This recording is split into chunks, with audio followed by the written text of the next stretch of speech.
Hi everyone, I hope you are doing well. अभी हम ये टॉपिक करने जा रहे हैं और ये टॉपिक रिलेटेड है प्रीवियस 2 वीडियोस के जो हमने न्यूक्लियन इंटरेक्शन या फिर न्यूट्रॉन प्रोटॉन इंटरेक्शन के लिए देखी थी।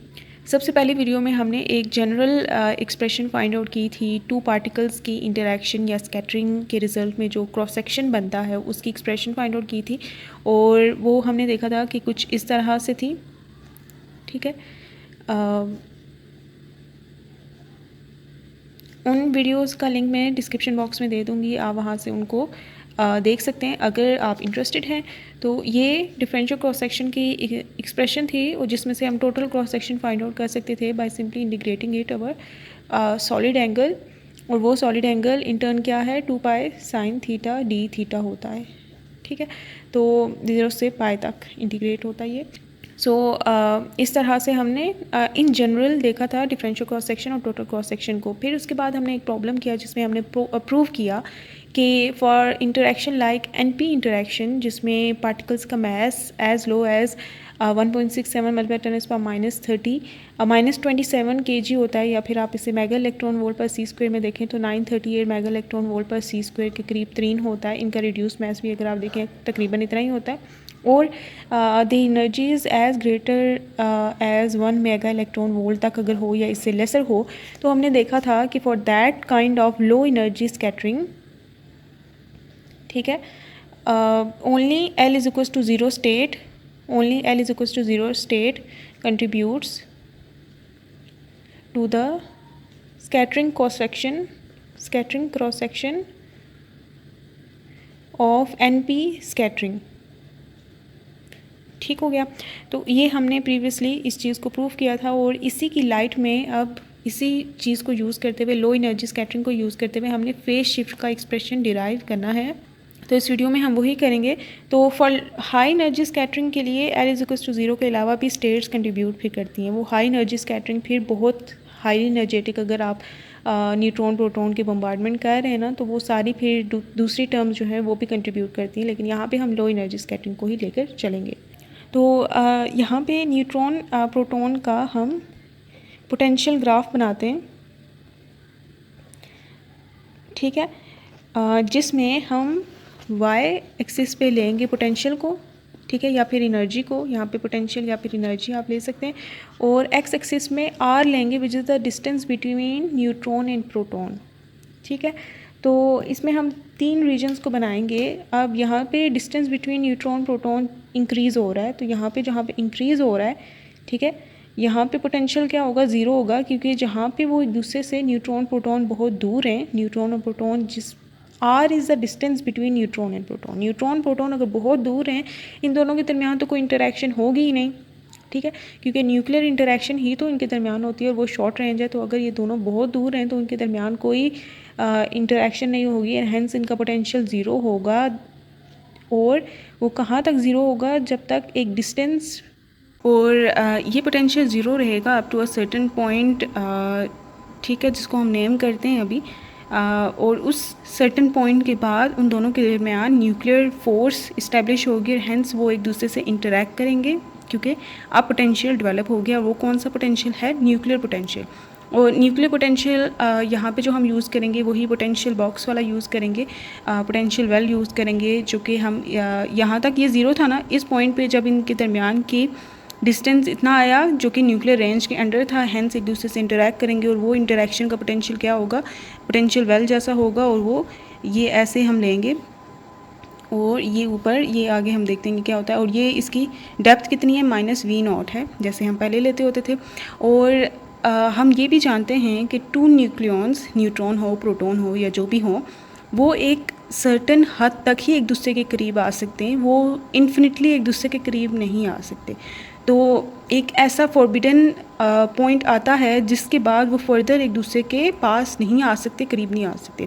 तो वो ये पॉइंट हम यहाँ से बना रहे हैं कि जब यहाँ तक इनके दरमियान न्यूक्लियर इंटरेक्शन रहेगी, लेकिन एक सर्टन डिस्टेंस पे क्या हो जाएगा, रिपल्सिव आ जाएगी फोर्सेस जो उनको फर्दर करीब होने से मना करेंगी। और ये जो होगा ना, ये वाला पॉइंट, ये हमने इन्फिनिटी इसका किया है कि इसका लेट्स से जो पोटेंशियल है यहाँ से इन्फिनिटी है, ठीक है, सच दैट कि 2 पार्टिकल्स इस डिस्टेंस से ज़्यादा करीब नहीं आ सकते। ये यहाँ पे 0 है ना, यहाँ पे R यहाँ पे कम है, R कम है मतलब दोनों के दरमियान डिस्टेंस बहुत कम है। हाँ, इन दोनों के दरमियान का डिस्टेंस 0 है और ये करते करते यहाँ पे ये डिस्टेंस इंक्रीज़ हो रहा है और ये इनका फॉरबिडन रीजन है। मीन्स इस रीजन में वो लाई कर ही नहीं सकते। ठीक है, इस पोटेंशियल रीजन में वो लाई नहीं कर सकते क्योंकि जैसे मैंने बताया कि 2 न्यूक्लियॉन्स एक हद तक ही करीब आ सकते हैं। तो ये डिस्टेंस जो हम नेम करते हैं, ये 0 से ये जो पॉइंट है इसको हम C का नाम देते हैं और क्योंकि ये 0 है तो ये डिस्टेंस क्या हो जाएगा, ये C डिस्टेंस हो जाएगा सिंपली। ठीक है, और वो पॉइंट जिस पे वो न्यूक्लियर फोर्सेस इस्टेब्लिश करना शुरू कर दें, वो यहाँ पे इस पॉइंट को हम B का नाम देते हैं। ठीक है, इस पॉइंट को, और ओरिजिन से इस पॉइंट का डिस्टेंस क्या हो जाएगा, ये वाला डिस्टेंस B है, ये वाला डिस्टेंस C है, तो ये टोटल क्या हो जाएगा, B + C हो जाएगा यहाँ से यहाँ तक। ठीक हो गया, तो ये हम रेंज बता रहे हैं रीजन्स की। तो हम अगर रेंज रीजन्स डिफ़ाइन करें तो वो 3 रीजन हो जाएंगे। ये मैं डॉटेड लाइन कर रही हूँ, ये पोटेंशियल से इसका कोई नहीं है, ये रीजन बताने के लिए मैं कर रही हूँ। ठीक है, ये रीजन है पहला रीजन जो कि फॉरबिडन रीजन है। यहाँ पे दोनों पार्टिकल्स लाई नहीं कर सकते। सेकंड रीजन आ जाता है पोटेंशियल वेल वाला, जिसमें इंटरैक्शन हो रही है, इंटरैक्शन रीजन। ठीक है, क्योंकि इसमें पोटेंशियल डेवलप हो रहा है दोनों के दरमियान। और ये थर्ड रीजन है जिसमें दोनों पार्टिकल्स दूर जा चुके हैं, पोटेंशियल 0 हो चुका है, तो यहाँ पे 0 पोटेंशियल रीजन हम कह सकते हैं। ठीक है, तो ये वाला फॉरबिडन रीजन, ये वाला मेन जिसमें इंटरैक्शन होगी और स्कैटरिंग होगी, और ये वाला जिसमें वो दोनों फिर दूर जा चुके होते हैं। तो ये हमने डिफ़ाइन कर दिया है। अब इसमें हम सॉल्यूशन फाइंड आउट करते हैं वेव फंक्शंस के, और फिर देखते हैं कि क्या सिचुएशन बनती है। और इसमें हम क्या फाइंड आउट करना चाहते हैं, सिग्मा नॉट फाइंड आउट करेंगे, सिग्मा और सबस्क्रिप्ट में 0, क्योंकि हम जानते हैं कि न्यूट्रॉन प्रोटॉन स्कैटरिंग में L = 0 is the angular momentum state that contributes to the total cross section if the scattering is low energy scattering under 1 mega electron volt energies। तो ये अभी हम करते हैं।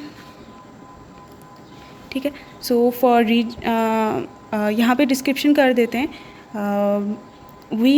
We can divide the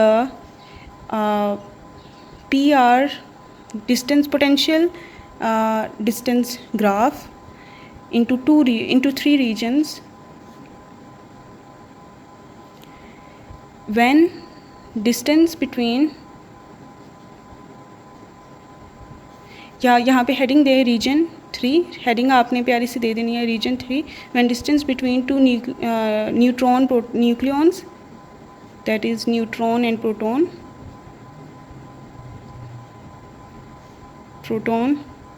is very large, greater than nuclear range, the potential is 0 here, potential is 0 as shown by region 3 in above figure। और in terms of R अगर हम उस रीजन को डिवाइड करना चाहें तो वो क्या हो जाएगा, ये यहाँ से लेके यहाँ तक B + C है ना। ठीक है, तो ये रीजन है B + C से ग्रेटर वाला, तो यहाँ पे हम लिख देंगे R greater than B + C का जो रीजन है ना वो रीजन 3 है, and potential is 0 in that reason.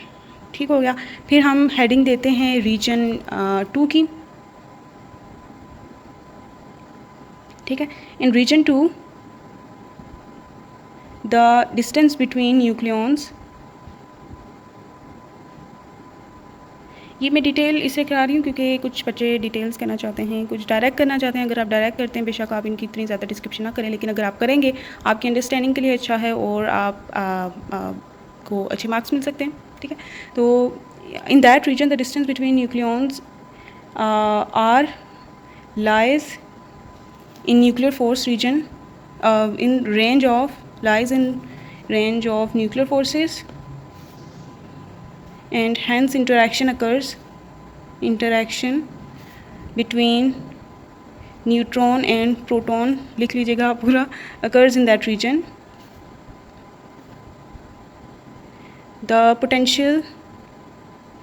The nuclear potential is taken to be V equals minus V naught here. And ये रीजन कैसे डिफाइन होगा? ये रीजन डिफाइंड है इस पॉइंट से लेकर इस पॉइंट तक, ठीक है, इस पॉइंट से लेकर इस पॉइंट तक. ये पॉइंट क्या है? C, और ये क्या है? B plus C. ये पॉइंट फ्रॉम ओरिजिन अगर रेफरेंस लें, ये वाला पॉइंट C डिस्टेंस पे है और ये वाला B प्लस C डिस्टेंस पे है. तो आप लिख सकते हैं C is less than or equals to R is less than or equal to B plus C. ठीक है, कि R is greater than C and is less than B plus C. तो ये वाला रीजन बनता है scattering region which is region 2. Now region 3 के बारे में डिस्क्रिप्शन कर लें आप. तो in region 3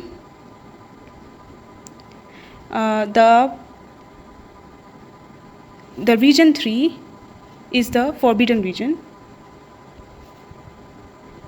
since two particles can only be close to each other up to some maximum separation distance R, which is हमने यहाँ पे वो क्या लिया है? R इक्वल C लिया है कि मैक्सिमम उनके दरमियान की जो डिस्टेंस हो सकती है वो R इक्वल C हो सकती है या ग्रेटर देन C हो सकती है. तो ये हम ऐसे लिख देंगे R greater than equal to C. और and they can not be nearer than that, can not be nearer than that. ठीक है, सो इस रीजन में R less than C is forbidden region with infinite potential, repulsive potential, जो कि उन particles को मज़ीद करीब आने से रोकता है, क्योंकि positive potential is a repulsive potential. So ये 3 रीजन्स हमने डिफाइन कर दिए. अब हम सॉल्यूशंस फाइंड आउट करते हैं वेव फंक्शन के इन 3 रीजन्स, और उसी सॉल्यूशन से हमें sigma not which is the phase shift मिलेगा. तो ये वैसे एक टॉपिक है ना, तो इस तरह से इन टॉपिक की तरह हम इसको कर रहे हैं. सो रीजन 2 में बात करते हैं, रीजन 2 की बात करते हैं, या रीजन 3 की बात करें, रीजन 2 की बात करते हैं. रीजन 2 में पोटेंशियल क्या है? V is equals to minus V not है. ठीक हो गया. तो और अब हम श्रोडिंगर इक्वेशन लिखते हैं, और वो होगी माइनस एच का स्क्वायर ओवर 2 म्यू यूज़ करेंगे, सिस्टम है न्यूट्रॉन प्रोटॉन का, और डेल स्क्वायर प्लस V होता है. इन जनरल मैं ये लिख रही हूँ Sai equals E times Sai, तो V की जगह हम माइनस V नॉट लिख देते हैं. ठीक है, 2 mu Sai plus minus V not Sai equals E Sai. ये माइनस V नॉट उधर ले जाते हैं, माइनस एच का स्क्वायर डेल स्क्वायर साई और 2 म्यू इक्वल हो जाए E प्लस V नॉट. मैंने साई भी कॉमन ले लिया इनमें, ठीक है, लगे हाथ. अब 2 म्यू और एच का स्क्वायर उधर ले जाते हैं, तो ये डेल स्क्वायर साई इक्वल हो जाएगा E प्लस V नॉट. ठीक है, 2 म्यू डिवाइड हो रहा है तो उधर जाके मल्टीप्लाई हो जाएगा, और एच का स्क्वायर डिवाइड हो जाएगा. तो यहाँ पे माइनस भी ले आते हैं उस साइड वाला. ठीक है, इस साइड से 2 म्यू उधर ले गए, एच का स्क्वायर भी उधर ले गए और माइनस भी उधर ले गए. और ये जो क्वांटिटी है ना साई के साथ नेगेटिव के अलावा, इसको हम लेट कर लेते हैं कैपिटल के स्क्वायर साई. ठीक है, where capital K is equals to E plus V not 2 mu by H cut square. ठीक है, और इस पोटेंशियल ग्राफ में यहाँ पे जो एनर्जी आइगन वैल्यू हो जाएगी वो हैंस इक्वल हो जाएगी एच का स्क्वायर कैपिटल के स्क्वायर ओवर 2 म्यू. और ये एनर्जी अगर आप यहाँ पे ड्रॉ करें पार्टिकल की एनर्जी, तो यहाँ पे लेट्स से वो ये है और वो पॉजिटिव होगी ऑब्वियसली, और ये ऐसे, और अगर आप करें तो वो इक्वल होगी ये जो डेप्थ पोटेंशियल डेप्थ है ना, ये जो एनर्जी है ना, ये वो एनर्जी है एच का स्क्वायर कैपिटल के स्क्वायर ओवर 2 म्यू. ठीक है, जो कि पोटेंशियल बॉक्स के अंदर जो पार्टिकल की एनर्जी है ना, ये वो है. ठीक है, जब इस पोटेंशियल बॉक्स में रीजन 2 में जब पार्टिकल है ना, तो उसकी एनर्जी का एक्सप्रेशन एच का स्क्वायर कैपिटल के स्क्वायर ओवर 2 म्यू है. बाहर इस रीजन 3 में क्या एनर्जी उसकी बनती है वो हम देख लेंगे, लेकिन इसमें फ़िलहाल इसका एक्सप्रेशन ये बनता है with reference from minus V not. ठीक है, तो ये हमारे पास उसके है. और सोल्यूशन जो साई का आता है इस रीजन में वो बनता है E साइन के, आप लिखते हो R minus C plus B cos K R minus C हमने इसलिए यूज़ किया है क्योंकि इस रीजन में यहाँ पे लेट्स से मैं अगर पहले psi equal sine K R prime plus B cos के आर प्राइम, क्योंकि ये वाला रीजन बिल्कुल फॉरबिडन है ना, इसमें वो नहीं आ सकता, तो हम इसको एज ओरिजिन लेते हैं, ठीक है।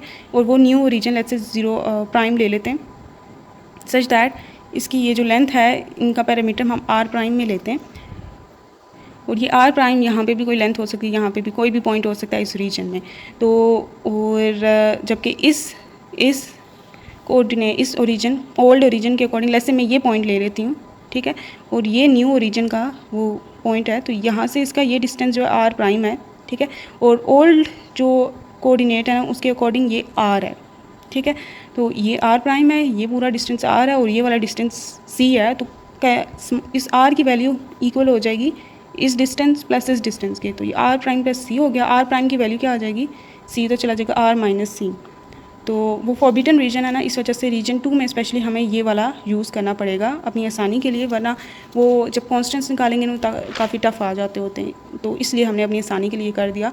तो ये के और आर प्राइम की जगह आर माइनस सी जैसे अभी मैंने वैल्यू निकाली है वो पुट कर देंगे, ये सिर्फ इस रीजन में करना पड़ेगा, ठीक हो गया। ये रीजन 2 का है, तो इसमें साथ साथ सबस्क्रिप्ट में 2 लिख देते हैं, रीजन 2 का वेव फंक्शन है।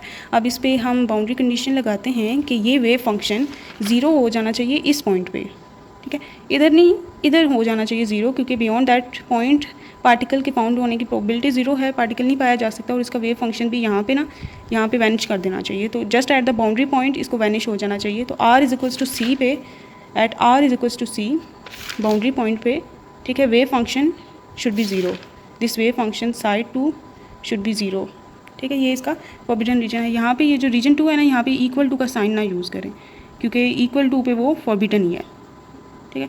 ये C is less than r is less than equal to b plus c, ये आप कर सकते हैं, या बाउंड्री पे कंटिन्यूस लाइन ना यूज़ करें, ये भी ऐसे कर देते हैं, ठीक है, ऐसे कर दें, बाउंड्रीज़ पे हम नहीं ऐसे करते, तो ठीक है।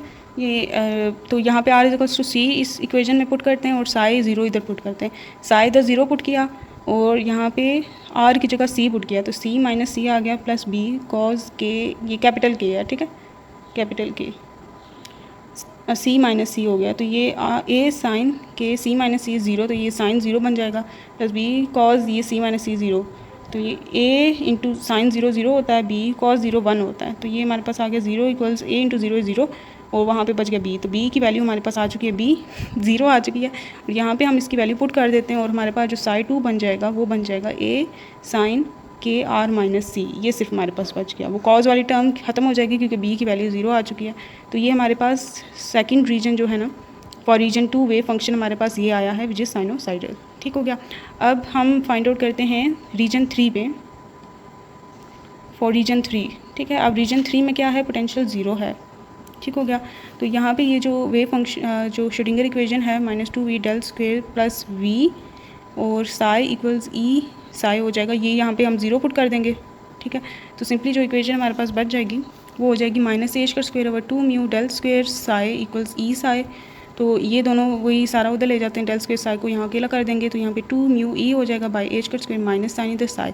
इस क्वान्टिटी को हम लेट कर लेते हैं स्मॉल के, ठीक है, स्मॉल के का स्क्वायर, ये स्मॉल के है, वो कैपिटल के था। आप अपनी आसानी के लिए नोटेशन शायद डिफरेंट ही कर लें, बट फिर मेंशन कर दें कि ये वेव वेक्टर है, ठीक है। तो ये हो गया। अब इसमें जो एनर्जी आइगन वैल्यू है वो इक्वल हो जाएगी, यहाँ पे अगर आप देखेंगे कि 2 mu E by a² equals to हमने के स्क्वायर किया, ई की वैल्यू क्या आ जाएगी, a² उधर चला जाएगा, के स्क्वायर पहले से उधर था डिवाइड बाई 2 म्यू, ठीक है। ये आउट ऑफ द बॉक्स में ये है कि यहाँ पे पोटेंशियल 0 है, और इस पोटेंशियल के रेफरेंस से जो पार्टिकल की एनर्जी है ना वो ये है a² स्मॉल के स्क्वायर ओवर 2 म्यू, ठीक है। जो उनका पोटेंशियल है ना उसके रेफरेंस से हम फिर उनकी एनर्जी फिल करते होते हैं। यहाँ पे पोटेंशियल -v0 था, तो इसके रेफरेंस से इसकी एनर्जी, और यहाँ पे पोटेंशियल 0 है, तो 0 पोटेंशियल का ये रेफरेंस बनता है, तो यहाँ से उसकी एनर्जी, ये आउट ऑफ द बॉक्स जो उसकी एनर्जी बनती है। तो दोनों रीजन्स में एनर्जी सेम है, और हम देख सकते हैं यहाँ पे के vector wave vector inside the potential value different होगा और outside the potential value different होगा, ठीक है। और it will be such that कि दोनों में एनर्जी सेम ही आएगी, टोटल एनर्जी। तो ये इन इक्वेशन से हम देख सकते हैं। सो यहाँ पे डेल स्क्वायर साइन माइनस के स्क्वायर, अब इसका जो सोल्यूशन है इस पर तो कोई रिस्ट्रिक्शन नहीं है, तो ये साइन के आर होगा प्लस बी कॉज के आर, ठीक है। और ये थर्ड रीजन का वेव फंक्शन लेट करते हैं कि ए इक्वल है सी साइन के साथ का जो कोफिशिएंट है उसे कॉज सिग्मा नॉट के इक्वल करेंगे, और बी जो है सी साइन सिग्मा नॉट के इक्वल है लेट, ठीक है। और ये लेटिंग करते हुए अब यहाँ पे पुटिंग करते हैं, तो ये हमारे पास बन जाएगा C cos sigma not sine K are plus C sine sigma not cos के आर, सी कॉमन आ जाएगा, तो ये अंदर जो क्वांटिटी है ना ये फॉर्मूला इंक्लोज होता है विच इज़ के आर प्लस सिग्मा नॉट। ये थर्ड वेव फंक्शन का हमारे पास स्टेट आ चुका है, ठीक है। और अब ये हमारे पास इक्वेशन 3 का नाम देते हैं, और हमारे पास सेकंड वेव जो वेव फंक्शन बना था सेकंड रीजन का वो ये बना था, ये कैपिटल के है। ये एक को के कर लें और एक को के प्राइम कर लें ताकि के और कैपिटल के में फ़र्क जो है ना पता ही नहीं चलता, तो आर माइनस सी, ठीक है। ये हमारे पास दो सॉल्यूशंस आए, और इस पॉइंट पे जहाँ पे ये ट्रांजिशन होता है from potential minus V not to potential V equal to zero, यहाँ पे ये दोनों जो सॉल्यूशंस हैं ये दोनों वेव फंक्शंस कंटिन्यूस होने चाहिए at point r is equals to b plus c पे।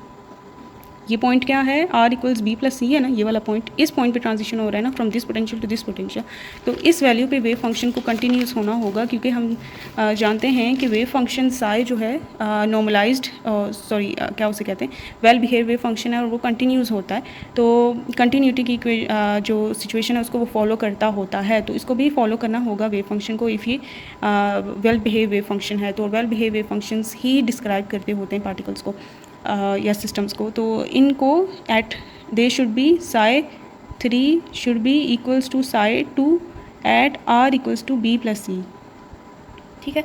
और इनके डेरिवेटिव्स को भी एक दूसरे के इक्वल होना होगा, ये ऐसे ही है कि दोनों तरफ डेरिवेटिव ले लें, ठीक है, तो at r equals to b plus c. तो सबसे पहले हम इन दोनों को इक्वल करते हैं at r equals to b plus c, और फिर उनके डेरिवेटिव्स फाइंड करेंगे और वो r equals to b plus c पे करेंगे। तो यहाँ पे ये सी है, ये sign K are plus sigma not हो गया, और यहाँ पे पुट ही नहीं किया, वो मैंने आर की जगह बी प्लस सी पुट करना था ना, साइन के आर की जगह बी प्लस सी लिखते हैं plus sigma not equals to हो जाएगा A sine capital K R minus C, R की जगह बी प्लस सी और माइनस सी जो पहले का मौजूद था इसमें, ठीक है। तो ये सी साइन के बी प्लस सी को यहाँ पे आसानी के लिए आर नॉट लिख देते हैं, ठीक है, let r not equals b plus c यहाँ पे, ठीक है, आसानी के लिए कि वो बार बार लिखना ना पड़े इतना लंबा ब्रैकेट में। तो ए साइन कैपिटल के, यहाँ पे ये सी प्लस सी माइनस सी कैंसिल हो जाएगा, के बी आ जाएगा, ठीक है। इस इक्वेशन 3 का नाम देते हैं। अब इसके बाद इनका डेरिवेटिव इन दोनों को अलग अलग से फाइंड आउट करते हैं और फिर उनको इक्वल करते हैं, इन्हीं पे नहीं दोनों साइड पे अप्लाई कर देना, वो आपका रॉन्ग आएगा क्योंकि यहाँ पे आपने वो वैल्यू पुट कर दिया। तो साई 3 प्राइम फाइंड आउट करेंगे, वो इक्वल होगा, इसका डेरिवेटिव लेते हैं तो इसका डेरिवेटिव आ जाएगा c constant as it is, sine का डेरिवेटिव होता है कॉज के are plus sigma naught as it is, और फिर इसके एंगल का डेरिवेटिव, एंगल है के are plus sigma naught, c cos के are plus sigma naught, angle का डेरिवेटिव के आ जाएगा, आर का डेरिवेटिव 1 हो जाएगा, ये कांस्टेंट है तो वो एज इट इज़, तो ये आ जाएगा सी, और ये स्मॉल के है कॉज के आर प्लस सिग्मा नॉट, ये साई 3 प्राइम आ गया। अब साई 2 प्राइम फाइंड आउट करते हैं, साई 2 प्राइम, साई 2 क्या है, ये है A as it is, sine का डेरिवेटिव कॉज होगा, तो cos capital K R minus C और एंगल का डेरिवेटिव, ठीक है, D by D R of capital K R minus C, A cos capital K R minus C, capital K यहाँ बाहर आ जाएगा, ठीक है, आर माइनस सी पे डेरिवेटिव लग जाएगा जहाँ पे आर है, तो ये इसका डेरिवेटिव होता है 1, सी कांस्टेंट है उसका डेरिवेटिव 0 हो जाएगा, तो ये 1 आ जाएगा, ए capital K cos capital K R minus सी, अब आपको पता चल रहा होगा कि कैपिटल के है। सो अब इन दोनों को हम इक्वल करेंगे, now at r equals b plus c, psi 2 का derivative should be equal to psi 3 का डेरिवेटिव, तो इन दोनों को इक्वल करते हैं तो ये हो जाएगा capital C small K cos के आर प्लस सिग्मा नॉट। अच्छा, यहाँ पे अगेन ये आर नॉट लेट कर लेते हैं, बी प्लस सी है अपनी आसानी के लिए, इक्वल टू इस वाले में पुट कर देंगे क्योंकि ये सॉल्व हो जाएगा और हमें एक सिंपल वैल्यू मिल जाएगी। तो आर में अगेन बी प्लस सी पुट करेंगे, यहाँ पे बी प्लस सी, तो ये प्लस सी माइनस सी कैंसिल, तो यहाँ पे बी बच जाएगा, ठीक है। तो ये सी स्मॉल के कॉज के R not plus sigma not, A capital K cos capital K B आ गया, अब ये इक्वेशन 4 होगी। अब 3 और 4 को हम डिवाइड करेंगे, ये है 3 और ये है 4, नहीं 4 को 3 पे डिवाइड करते हैं, जो सर वाला फार्मूला है वो मिला रही हूँ। तो 4 ऊपर रखेंगे और 3 नीचे डिवाइड करेंगे। ये सी के वाली साइड इस सी वाली साइड से डिवाइड करेंगे और ये वाली साइड इस ए वाले की साइड से डिवाइड करेंगे। तो ये ऊपर लेंगे सी स्मॉल के कॉज के R not plus sigma not divided by ये वाला C sine K R not plus sigma not, ठीक है, इक्वल टू ये A capital K cos capital K B और यहाँ पे ए साइन के बी आ जाएगा, A sine K B, A cancel C cancel. तो यहाँ पे स्मॉल के यहाँ पे कॉट बन जाएगा, कॉज बाय साइन कॉट होता है, के R not plus sigma not equal to हो जाएगा कैपिटल के कॉट के बी, कैपिटल के बी, ठीक है। तो सिग्मा नॉट को आप सेपरेट कर सकते हैं, ये स्मॉल के उधर डिवाइड कर देते हैं, तो ये आ जाएगा cot K R not plus sigma not capital K divided by small K और कॉट कैपिटल के बी, ठीक है। कॉट इन्वर्स ले लेते हैं, cot inverse of capital K divided by small के कॉट कैपिटल के बी, ठीक है। के प्राइम आप कर लेना, आपके लिए आसानी हो जाएगी। तो सिग्मा नॉट इधर रहने देते हैं, ये स्मॉल के आर नॉट उधर डिवाइड माइनस हो जाएगा, यहाँ पे प्लस हो रहा है तो जाके माइनस के आर नॉट, ये है स्मॉल के, ठीक है, ये है कैपिटल के। तो ये हमने सिग्मा नॉट की एक्सप्रेशन को फाइंड आउट कर लिया है। अगर हमें पता चल जाए कि बी क्या है, ठीक है, आर नॉट क्या है, आर नॉट क्या है, बी प्लस सी है, जो कि न्यूक्लियर रेंज के इक्वल होता है, रेंज के इक्वल होता है। और बी भी हम बहुत इजीली फाइंड आउट कर सकते हैं अगर हमें सी पता हो, न्यूक्लियर रेंज पता हो और सी जो कि है फॉरबिडन डिस्टेंस के, इससे ज़्यादा करीब वो नहीं आ सकते, तो बी निकल सकता है आराम से। और कैपिटल के और स्मॉल के उसके वेव वेक्टर्स हैं, वेव फंक्शंस के, ठीक है, जो कि इनसाइड द बॉक्स और आउटसाइड द बॉक्स हैं, तो वो भी अगर हमें पता हो तो हमें सिग्मा नॉट पता चल जाएगा। तो ये वैल्यूज़ हमें पता चल सकती हैं कैपिटल के, वेयर कैपिटल के क्या था, वो इक्वल था E plus V not to mu by H का स्क्वायर। म्यू तो हमें पता होता है, ई जो है एनर्जी है पार्टिकल्स की जो हमें पता होती है, वी नॉट जो है पोटेंशियल वेल है का पोटेंशियल वेल की डेप्थ है जो कि हमें पता चल सकती है। और स्मॉल के क्या है, स्मॉल के सिंपली ये जो कि अगेन बहुत ईजिली पता चल सके, अच्छा ये इसका अंडर रूट, ठीक है, क्योंकि वो स्क्वायर के फॉर्म में था ना, तो ये हमें अगर पता हो तो हम आसानी से ये भी पता चल जाएंगी। तो ये फिर हम sigma not which is the wave phase shift जो है हम इजीली फाइंड आउट कर सकते हैं। ये जो मैंने बातें बोली हैं आपने वो लिख लेनी है अंग्रेज़ी में। तो ये हमने फेज शिफ्ट का एक्सप्रेशन फाइंड आउट कर लिया है, जिसे अगर हम फॉर एनपी स्कैटरिंग, हमने देखा था कि प्रीवियस वीडियो में एनपी स्कैटरिंग के लिए जो टोटल क्रॉस सेक्शन है that is equal to 4 pi by k square sine square sigma not, ठीक है। तो 4 pi by k square sine square sigma naught, और हम इजीली फाइंड आउट कर सकते हैं उसका टोटल क्रॉस सेक्शन, जिसमें सिग्मा नॉट ये वाला फेज शिफ्ट है और ये स्मॉल के है, ठीक है, स्मॉल के है। सो ये हमारा प्रॉब्लम मतलब टॉपिक यहाँ पे कंप्लीट हो जाता है, ठीक है। हमने फेज शिफ्ट का एक्सप्रेशन देख लिया and this is valid for low energy scattering. You have to tell the limitations of your formula जो कि डिराइव किया जा रहा है फॉर टोटल क्रॉस सेक्शन। आपने बताना है कि ये लो एनर्जी स्कैटरिंग के लिए वैलिड फार्मूला है, और वेरी हाई एनर्जी स्कैटरिंग जो होती है, हाई एनर्जी स्कैटरिंग, उसके लिए और स्टेट्स भी पॉसिबल होती हैं, उसके लिए थोड़ी ट्रीटमेंट डिफरेंट हो जाती है। तो यहाँ पे ये जो हमने सोल्यूशन इनके फाइंड आउट किए हैं, तो यहाँ पे उनको ड्रॉ भी किया गया है सोल्यूशंस को यू ऑफ आर की फॉर्म में, which is actually psi of R जो यहाँ पे हमने लिया है, ठीक है। तो इसको ड्रॉ भी किया गया है, तो हम यहाँ पे उनको सोल्यूशंस को ड्रॉ भी कर देते हैं। तो इसको इन जनरल ऐसे किया गया कि यहाँ पे तो वेव फंक्शन 0 है ना इस पॉइंट पे, फॉरबिडन रीजन पे, तो यहाँ से स्टार्ट होगा और ये साइनोसाइडली ऐसे ऊपर जाएगा, और इसका एम्पलीट्यूड और जो रेट ऑफ वेरिएशन है ज़्यादा होगा क्योंकि इसका कैपिटल के वेक्टर लार्ज है, ठीक है। तो ये कैपिटल के वेक्टर लार्ज होना तो फ्रीक्वेंसी लार्ज हो जाती है, और फ्रीक्वेंसी लार्ज हो तो मींस कि ये बहुत जल्दी ऐसे शार्पली वेरी करता है। और यहाँ पे के स्मॉल के वेक्टर है जो कि स्मॉल है, इसलिए ये थोड़ा ऐसे आराम से ऐसे साइनोसाइडली जाएगा, और ये ऐसे ये वैसे हाँ, तो ये काफ़ी ये वैसे यहाँ पे मैंने थोड़ा छोटा ही लंबा किया है इसको, ऐसे ये ऐसे लंबा सा ये करना है, क्योंकि ये इसको अगर मैं सही तरह से यहाँ से अगेन करूँगा, यहाँ पे मैं उसको ड्रॉ कर देती हूँ क्योंकि वो काफ़ी लंबा मैंने बताना है ना, आपने फिर अपने लिहाज से एडजस्ट कर लेना है पेपर में, ठीक है। ये रीजन 1 है, ये रीजन 2 है, और ये है रीजन 3, तो ये रीजन 2 के बॉटम से यहाँ पे 0 और ये ओरिजिन है और ऐसे आर वेरी कर रहा है और यहाँ पे साई 0 है, ठीक है। यहाँ पे हम साई को ड्रॉ कर रहे हैं as a function of R, तो वाई एक्सिस में हमने साई को लेट किया हुआ है, तो ये पोटेंशियल से रिलेटेड नहीं है, ये साई है वेव फंक्शन। तो ये यहाँ पे साई इस पॉइंट पे 0 था ना, ठीक है। यहाँ से ऐसे राइज करेगा और ये शार्पली राइज करेगा क्योंकि इसका कैपिटल के वेक्टर है और कैपिटल के वेक्टर फ्रिक्वेंसी के प्रोपोर्शनल होता है। और फ्रिक्वेंसी ज़्यादा होना मींस कि कोई चीज़ बहुत तेज़ी से वैरी कर रही है। तो यहाँ पे आप देख सकते हैं बहुत तेज़ी से ये ऊपर जा रहा है, बहुत तेज़ी से, जबकि यहाँ पे जो रीजन है ये इसमें स्मॉल के है जो कि कैपिटल के था E+V0 2 mu by H cut square, जबकि स्मॉल के जो होता है वो E2 mu by H cut square है। इसमें V0 वाला एक्सप्रेशन ऐड होता है जिसकी वजह से ये ग्रेटर है, हेंस इसका फ्रिक्वेंसी भी ग्रेटर है। तो यहाँ पे ये जो बनता है ना, ये बन जाता है स्लोली वेरिंग ऐसे साइनोसाइडल फंक्शन, क्योंकि दोनों में साइनोसाइडल ही था ना, तो ये ऐसे ऐसे ये आगे साइनोसाइडल वेव चलती रहेगी, ठीक है। लेकिन मतलब काफ़ी स्लो है ये।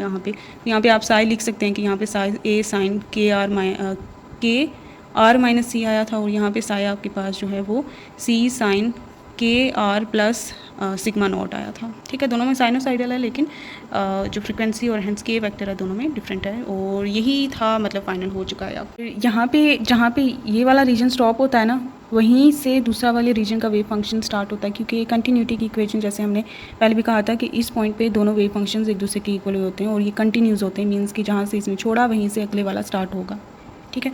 और यहाँ पे इस वेव फंक्शन का पीक आता है, ठीक है। ये r equals b plus c है ना, तो आप ये देख सकते हैं कि b इज़ द मैक्सिमम जो r हो सकता है, तो उस पर इसका पीक आता है और यहाँ पे b इसका भी पीक आएगा और ये फिर ऐसे करते करते रिड्यूस हो रहा होगा। सो ये इस तरह से हमने इसको ड्रॉ किया है।